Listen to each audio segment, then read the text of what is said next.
ఇప్పుడు మ్యాటర్లోకి వచ్చేద్దాం.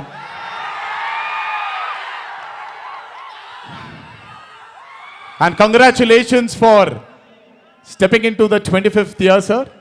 What a way to start it with War 2. 25 సంవత్సరాల క్రితం